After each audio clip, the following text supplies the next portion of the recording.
بالله من الشيطان الرجيم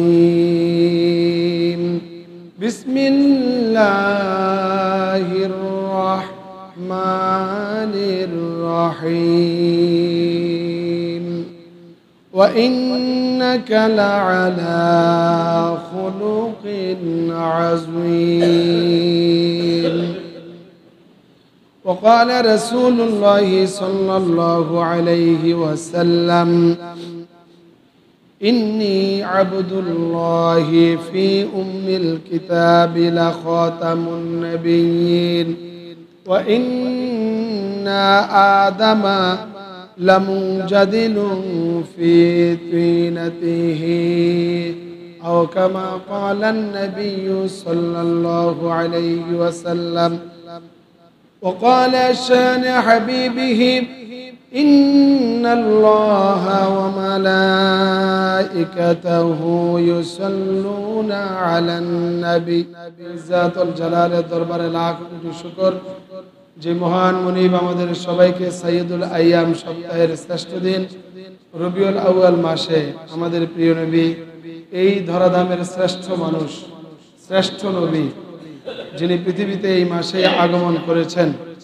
এবং এই মাসের আবার ওই একই দিনে নবীজি বিদায় নিয়েছেন এই একটা বরকতপূর্ণ মাসে আল্লাহ তাআলা আমাদের সবাইকে আল্লাহ পাকের ঘরের মধ্যে এসে তার সেনাসাফাত বর্ণনা করা তার প্রশংসা করা তার গুণকীর্তন করা তাকে সেজদা দেওয়া তথা তার জন্য ইবাদত করার সুযোগ দিয়েছেন এইজন্য অন্তরের অন্তঃস্থল থেকে সবাই কালিমাতুশ শুকর আদায় করি আলহামদুলিল্লাহ রব্বানা লাকাল হামদ হামদান কাসীরান তাইয়িবান মুবারাকান ফীহি ইয়া রাব্বি লাকাল হামদু কামা ইয়ানবাগি লিজালালি ওয়াজহিকা ওয়া আযীমি সুলতানিকা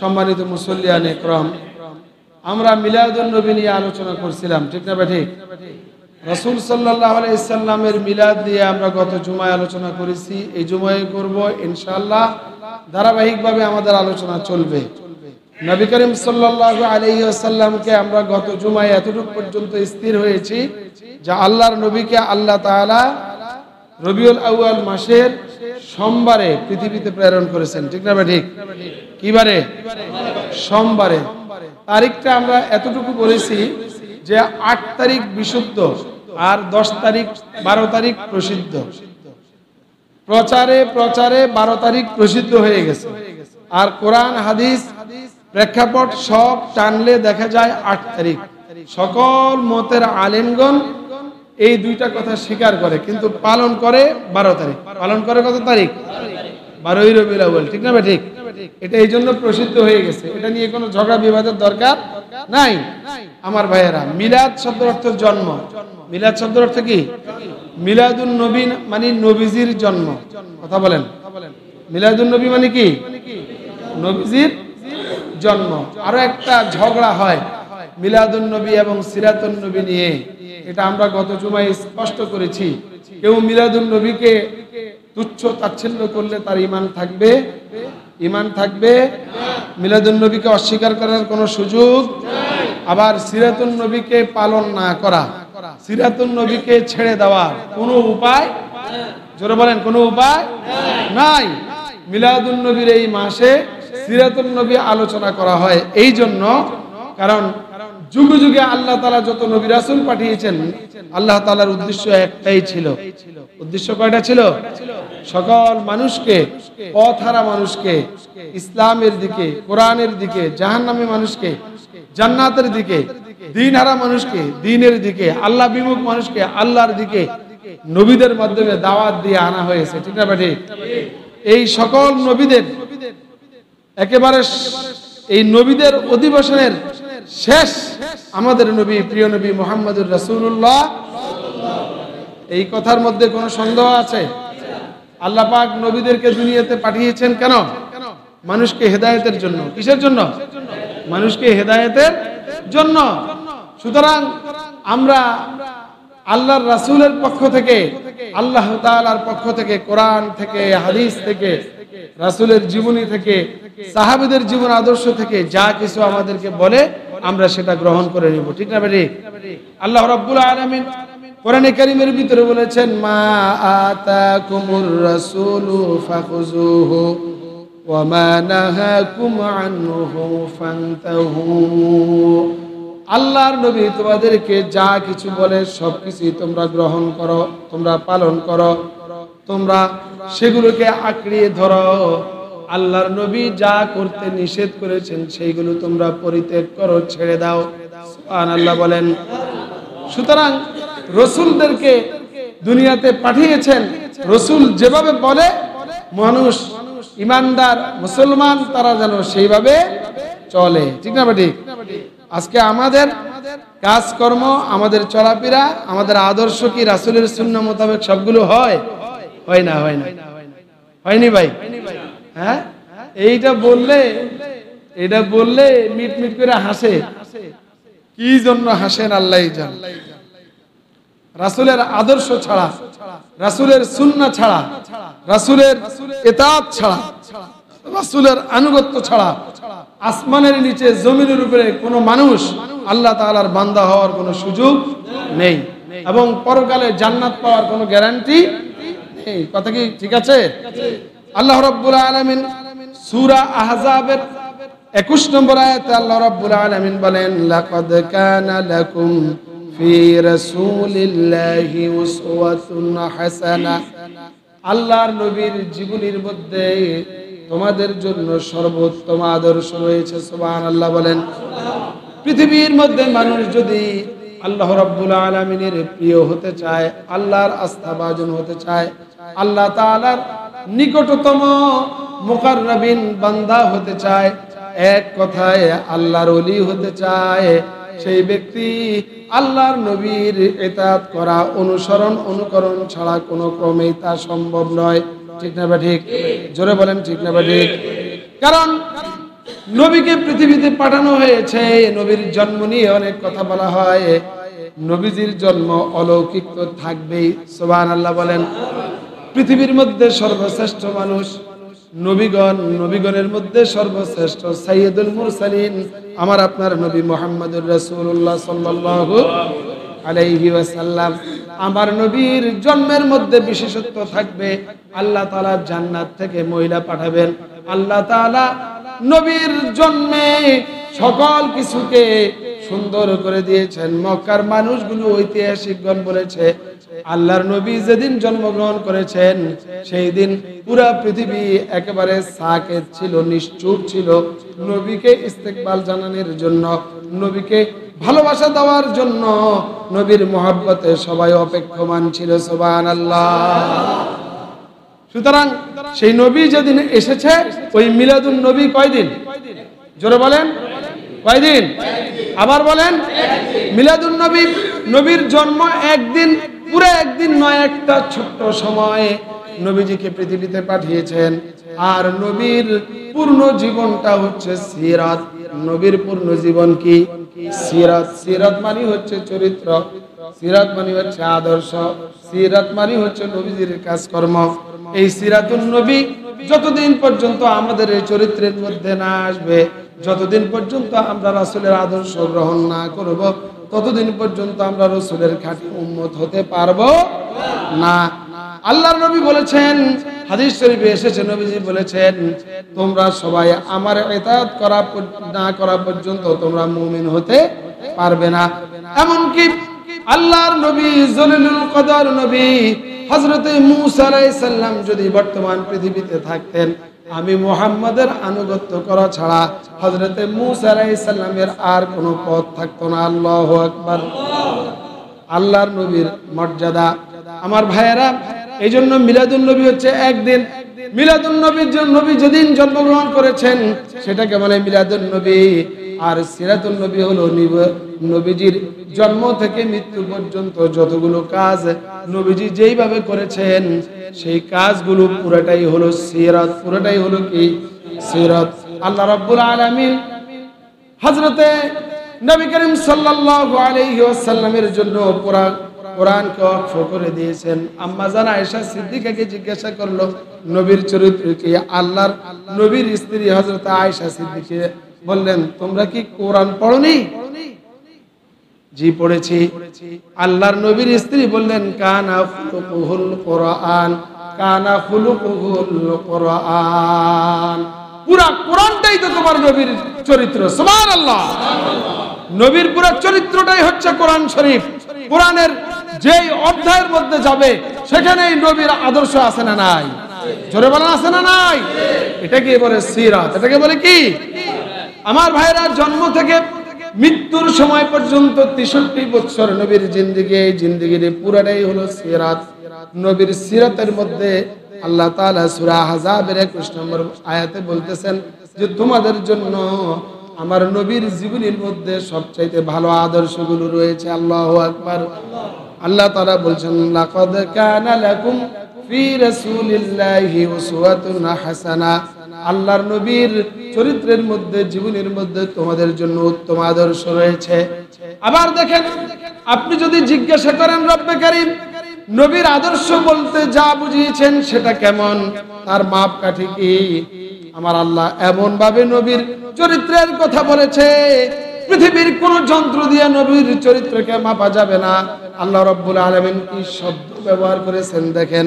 সূরা কলমের 4 নম্বর আয়াতে আল্লাহ রাব্বুল আলামিন বলেন, ওয়া ইন্নাকা লাআলা খুলুকিন আযীম। সুবহানাল্লাহ বলেন। আল্লাহ রাব্বুল আলামিন বলেন, ওয়া ইন্নাকা লাআলা খুলুকিন আযীম। আমার নবীর চরিত্র হচ্ছে মহা আযীম চরিত্র। আযীম এমন এক শব্দকে বলে যেই শব্দকে মাপার কোন যন্ত্র আল্লাহ রাব্বুল আলামিন সৃষ্টি করেন নাই। আমার ভাইয়েরা, নবীর চরিত্রে কি বলবো? এক ইহুদির কাজ করতেন, আল্লাহর নবী পানি উঠিয়ে দিতেন। আল্লাহর নবী ইহুদির পানি উঠিয়ে দিতেন, সেই জন্য নবী কিছু হাদিয়া নিতেন। এটা একদিন ছিঁড়ে কূপের মধ্যে পড়ে গেল। ইহুদি এসে নবীকে একটা থাপ্পড় দিয়েছেন। নাউজুবিল্লাহ বলেন। আল্লাহর নবী ইহুদির দিকে তাকায় নাই, অলৌকিকভাবে বালতিটা উঠে দিয়েছে। আল্লাহু আকবার বলেন। ইহুদির হাতের মধ্যে একটা চুমা দিল। বিশ্ব নবীর চরিত্র শুনেন, বিশ্ব নবীর চরিত্র শুনেন, নবীর সিরাত শুনেন। ওই লোকটার হাতের মধ্যে একটা চুমা দিয়ে বলল, ভাই আমাকে যে থাপ্পড় দিয়েছো তুমি ব্যথা পেয়েছো কিনা? আল্লাহু আকবার বলেন। আল্লাহর নবীর এমন চরিত্র দেখে ইহুদি বলল, তুমি কোনো সাধারণ মানুষ নও। আমি যতবার শুনেছি তোমার মাঝে অলৌকিক কিছু আছে, আল্লাহর পক্ষ থেকে তুমি নাকি নিজেকে নবী দাবি করতেছো। আসলেই তুমি একজন নবী। আসো মুহাম্মদ, আমি আর ইহুদি থাকবো না, তুমি আমাকে কালেমা পড়ায় মুসলমান বানায় দাও। এই হলো নবীর চরিত্র। আমার ভাইয়েরা, মক্কাবাসী নবীজিকে আপন চাচা, নবীজি যখন জন্মগ্রহণ করেছেন, দাসী যখন এই খবর নিয়ে গিয়েছে আবু লাহাবের কাছে, যায়া বলল যে তোমার ভাতিজা হয়েছে, এমন একটি সুন্দর ছেলে হয়েছে। আমিনার ঘরে, আব্দুল্লাহর ঘরে আসমানের চাঁদ যার চেহারার কাছে হার মানে। আল্লাহু আকবার। এত ফুটফুটে চেহারা, যেন একেবারে পূর্ণিমার চাঁদটা তোমাদের ঘরের মধ্যে জলজল করতেছে। আল্লাহু আকবার। এই কথা বলা মাত্রই আবু লাহাব দাসীকে বলল যে যা যা, তুই আমাকে যে খুশির সংবাদ দিয়েছিস, আমার ভাতিজা হয়েছে, আমার এত সুন্দর ভাতিজা হয়েছে, তুই আমাকে সংবাদ দিয়েছিস, যা যা, আজ থেকে আমি আবু লাহাব আমার দাসত্বের ঘর থেকে তোকে মুক্তি দিয়ে দিলাম। সুবহানাল্লাহ। সেই আবু লাহাব আল্লাহর নবী যখন দ্বীনের কথা বললেন, আপনাদেরকে বয়ান করে শুনিয়েছি, যখন দ্বীনের দাওয়াত দিলেন, সকল মানুষদেরকে ডাকলেন নিজের ঘরে। বনু মুত্তালিবের লোকজন সহ 45 জনকে দাওয়াত দিয়া খাওয়াইছেন রাসূলুল্লাহ।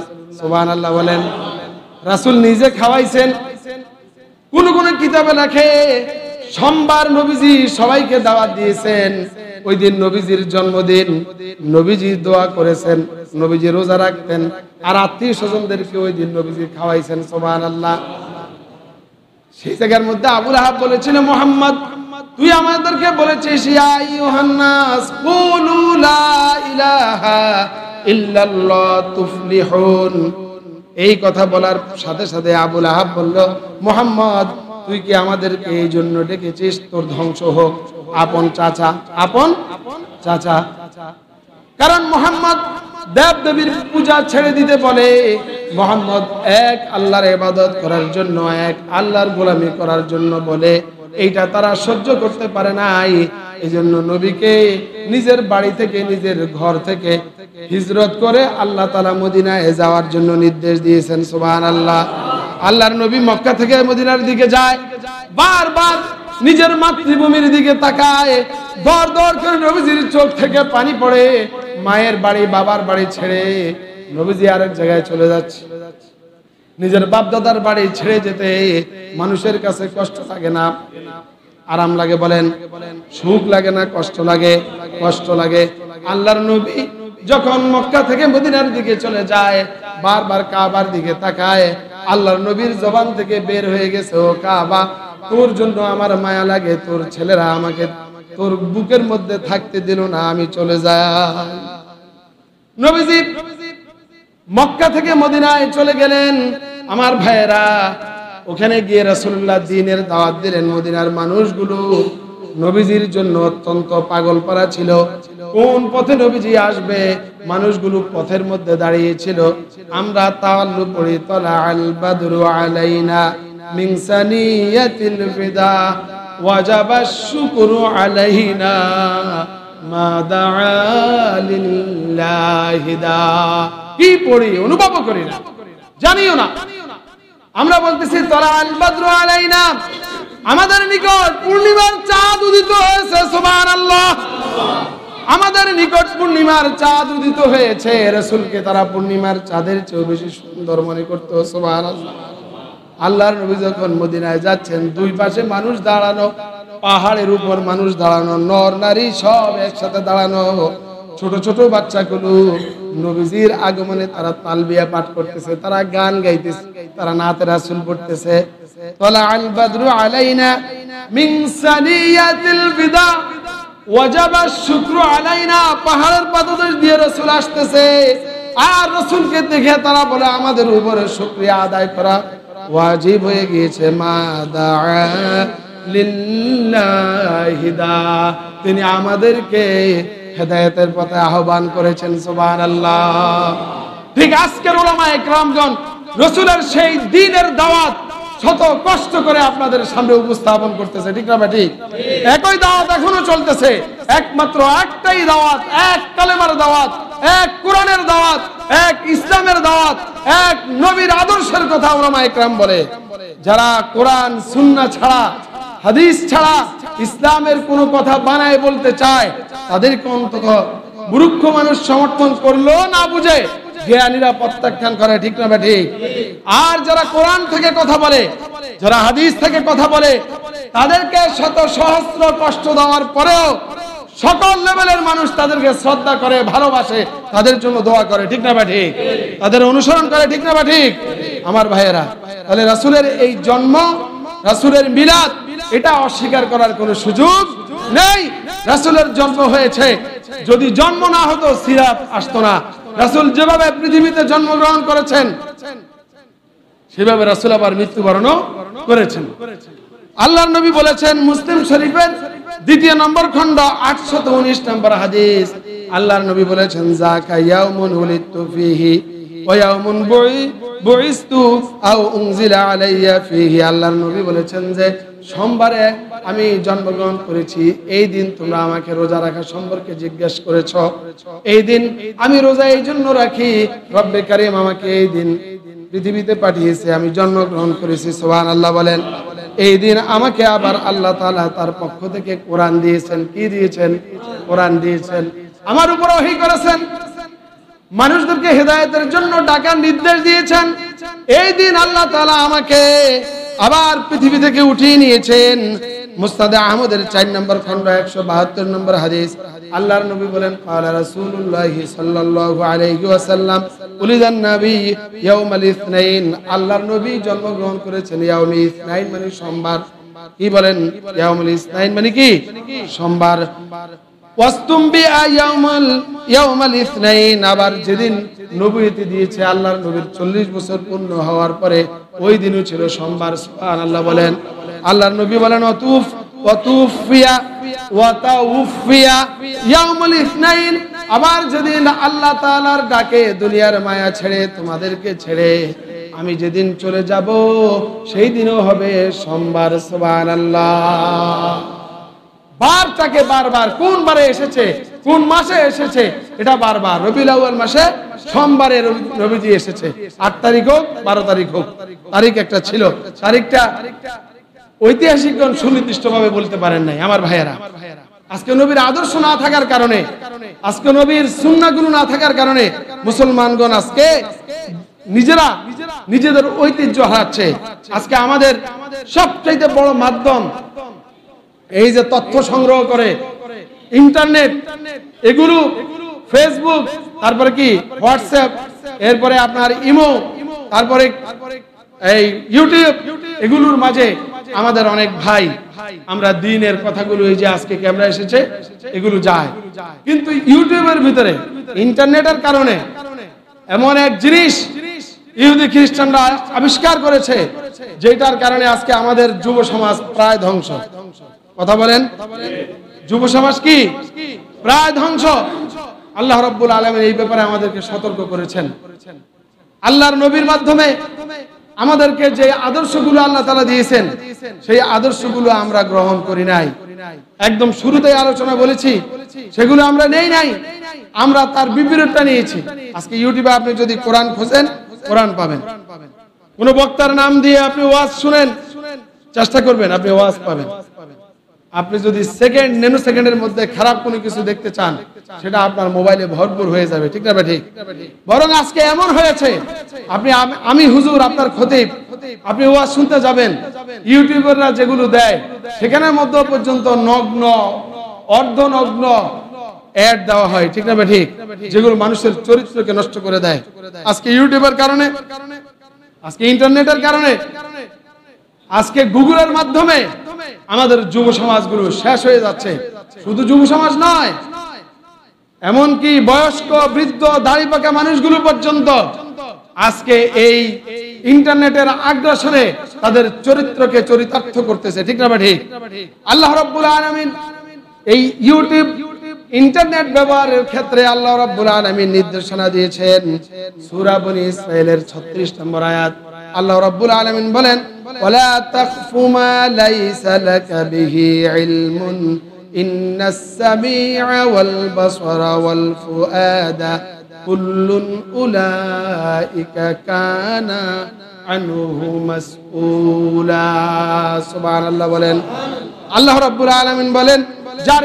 ইলম তোমাদের কাছে পরিপূর্ণ নাই ইন্টারনেট বলেন ফেসবুক বলেন ইউটিউব বলেন এটা কি জন্য তৈরি হয়েছে এটার আসল উদ্দেশ্য কি ছিল তোমাদের জানা নাই তোমরা যারা এইটার ভিতরে নিজেদেরকে সারাক্ষণ লেলিয়ে দিচ্ছ তোমার সময় নষ্ট করতেছো তোমার মূল্যবান সময়কে তুমি ধ্বংস করতেছো তোমরা সাবধান হও তোমরা কি হও সাবধান হও আল্লাহ রাব্বুল আলামিন বলেন ইন্নাস সামা ওয়াল বাসারা ওয়াল ফুআদা কুল্লুন উলাইকা কানা আনহু মাসউলা তোমাদের শ্রবণ তোমাদের দৃষ্টি তোমাদের দৃষ্টি শক্তি তোমাদের শ্রবণ তোমরা যে অঙ্গগুলো এখানে ব্যবহার করতেছো অর্থাৎ চোখ নাক কান তোমাদের অন্তর তোমাদের হৃদয় যা তোমরা এর জন্য ব্যবহার করতেছো এই সবগুলো সম্পর্কে কিয়ামতের দিন তোমাদেরকে জিজ্ঞাসা করা হবে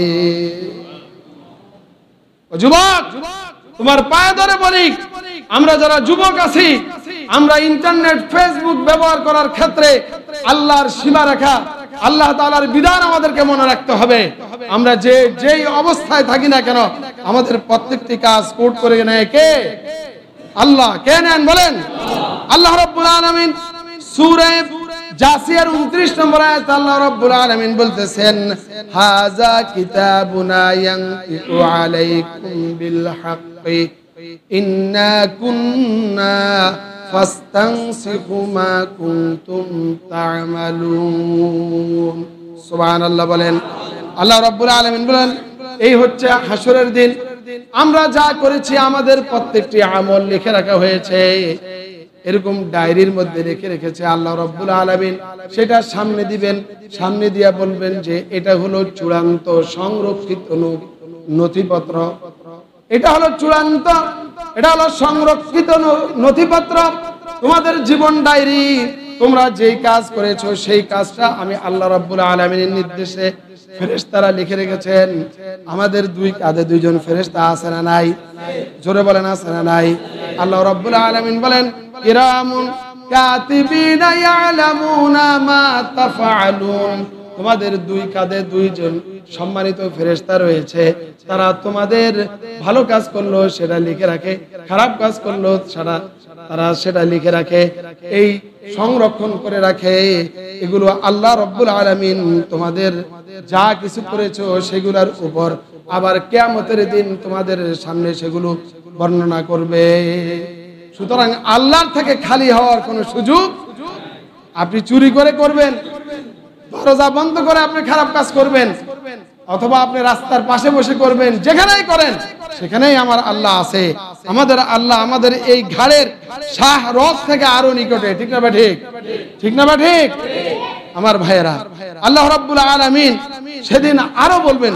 সূরা জাসিয়ার 31 নম্বরে আল্লাহ তাআলা বলতেছেন, ওয়াবাদালাহুম সাইয়্যাতু মা আমিলু ওয়া হাকা বিহিম মা কানু বিহি ইস্তাহজিউন। সেদিন তোমরা যে মন্দ কাজগুলো করেছো সেই মন্দ কাজগুলো আল্লাহ রাব্বুল আলামিনের নির্দেশে তোমাদের সামনে স্পষ্ট হয়ে পড়বে, তোমাদের সামনে প্রকাশিত হয়ে পড়বে। তোমরা দুনিয়ার জীবনে যখন তোমাদের মুরব্বীরা তোমাদেরকে নিষেধ করেছিল এই মন্দ কাজগুলো ছেড়ে দাও, ফেসবুক ছেড়ে দাও, এখানে খারাপ জিনিস, টিভি, নাটক, সিনেমা এগুলো বাদ দিয়ে দাও, তোমরা নগ্ন, অর্ধনগ্ন এবং কি উলঙ্গ ছবিগুলো দেখেছ, এগুলোর জন্য তোমাদেরকে নিষেধ করা হয়েছে।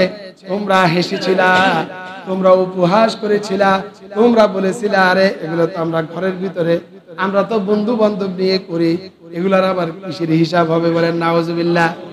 এরকম বলে কিনা যুবকরা? বলেন তো, বলে?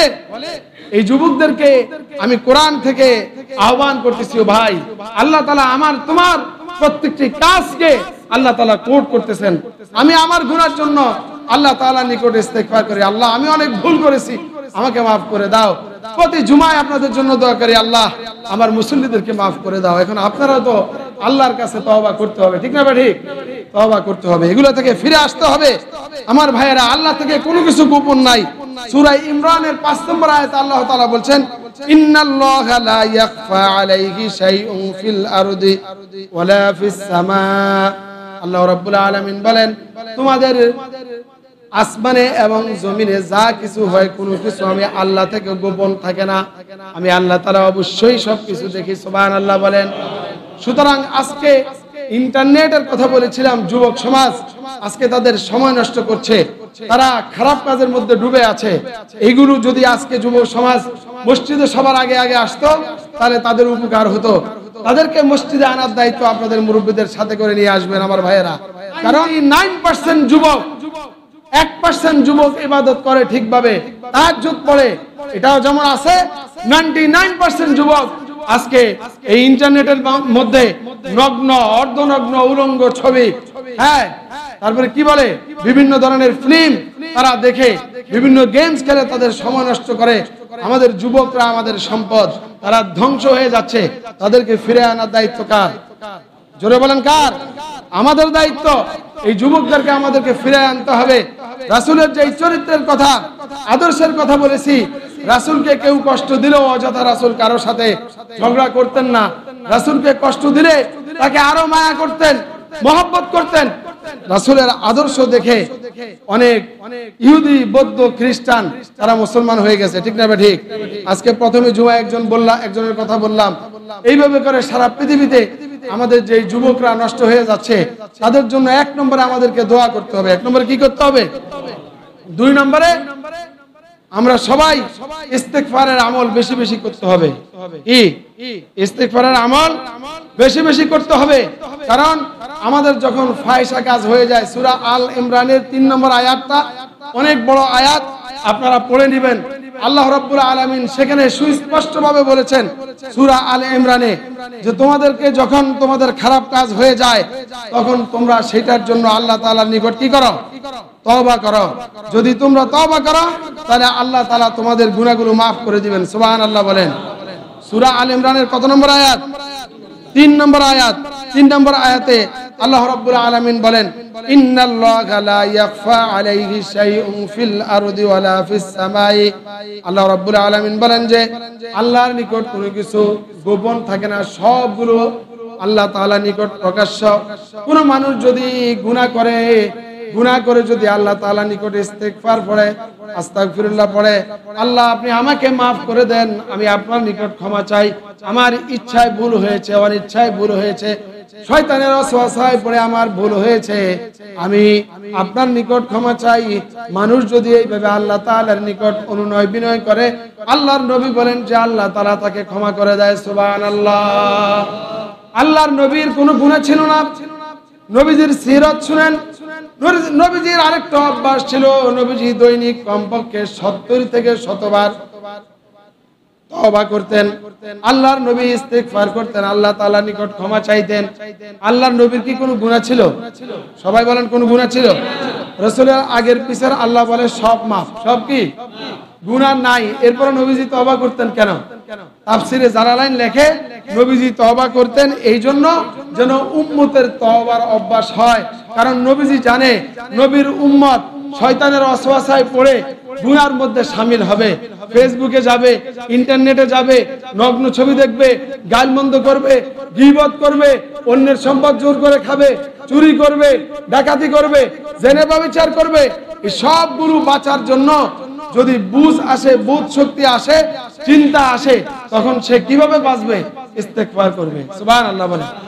আল্লাহ রাব্বুল আলামিন বলেন লা তাকনাতু মির রাহমাতিল্লাহ ইন্নাল্লাহা ইয়াগফিরুয যুনুবা জামিআ ইন্নাহু হুয়াল গফুরুর রহিম। সুবহানাল্লাহ বলেন। আল্লাহ রাব্বুল আলামিন বলেন তোমরা যত অন্যায় করো না কেন আমার রহমত থেকে তোমরা নিরাশ হইও না, আমার রহমতের মধ্যে তোমরা আসো, তোমরা আমি আল্লাহ তাআলার নিকট তওবা করো। যদি আল্লাহর নিকট তোমরা তওবা করো আমি রব্বে করিম তোমাকে maaf করে দেব। বলেন সুবহানাল্লাহ। সুতরাং আপনি যদি তওবার জিন্দেগি গঠন করতে পারেন তাহলে আপনার পূর্বের জিন্দেগির গুনাহগুলো আল্লাহ তাআলা maaf করে দিবে। গুনাহকে ধ্বংস করে তওবা। গুনাহকে ধ্বংস করে কি? গুনাহকে ধ্বংস করে তওবা।